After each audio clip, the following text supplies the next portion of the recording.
বাইডেনের যুদ্ধবিরতির প্রস্তাবে যে জবাব দিল হামাস। গাজায় যুদ্ধবিরতি প্রতিষ্ঠায় যুক্তরাষ্ট্রের প্রস্তাব নিয়ে আনুষ্ঠানিক প্রতিক্রিয়া জানিয়েছে হামাস। ফিলিস্তিনের স্বাধীনতাকামী সংগঠনটি বলেছে তাদের ইতিবাচক ছাড়া এই উপত্যকায় ৮ মাস ধরে চলা যুদ্ধের অবসানে একটি চুক্তিতে পৌঁছার ক্ষেত্রে সব সুপ্রশস্ত পথ খুলে দিয়েছে। তারা চায় এমন এক যুদ্ধবিরতি যার মধ্য দিয়ে গাজায় বৈরিতার স্থায়ী অবসান ঘটবে। হামাসের এমন ইতিবাচক মনোভাবের পরও এই সংগঠন বা ইসরায়েল কোনো পক্ষ চুক্তি সইয়ের ব্যাপারে প্রকাশ্যে প্রতিশ্রুতি ব্যক্ত না করায় ওই প্রস্তাবের ভবিষ্যৎ অনিশ্চিত বলে বিশ্লেষকরা জানাচ্ছেন। গত ৩১ মে প্রেসিডেন্ট জো বাইডেন ঘোষিত গাজা যুদ্ধবিরতির প্রস্তাবের উপর গতকাল মঙ্গলবার ওই আনুষ্ঠানিক প্রতিক্রিয়া জানায় হামাস। তবে ইসরায়েল বলেছে ওই সারা প্রস্তাবটি প্রত্যাখ্যান করারই শামিল।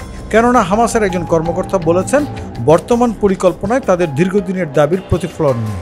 প্রস্তাবের উপর হামাসের প্রতিক্রিয়া পাওয়ার কথা জানিয়েছে গাজায় যুদ্ধবিরতি প্রতিষ্ঠার প্রচেষ্টার মধ্যস্থতাকারী মিশর ও কাতার। তবে এর বিষয়বস্তু প্রকাশ করা হয়নি। আজ বুধবার হামাসের রাজনৈতিক ব্যুরোর সদস্য ইজ্জত আল রিশক বলেন, এক বিবৃতিতে হামাস যে জবাব দিয়েছে তা দায়িত্বশীল, গুরুত্বপূর্ণ ও ইতিবাচক।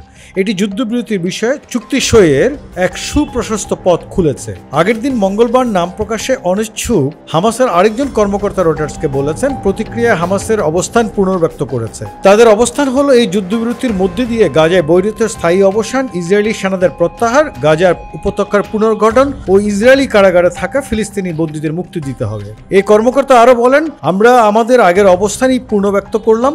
আমরা মনে করি এর মধ্যে বড় ধরনের কোনো ফারাক নেই।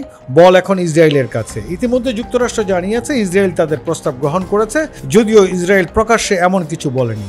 সম্প্রতি জাতিসংঘের নিরাপত্তা পরিষদও বাইডেনের এই প্রস্তাবের প্রায় সর্বসম্মতিক্রমে পাশ হয়েছে। প্রস্তাবটির পক্ষে ভোট পড়ে 14টি, বিপক্ষে ভোট না পড়লেও মার্কিন সমর্থিত প্রস্তাবটি নিয়ে রাশিয়া ভোটদানে বিরত ছিল।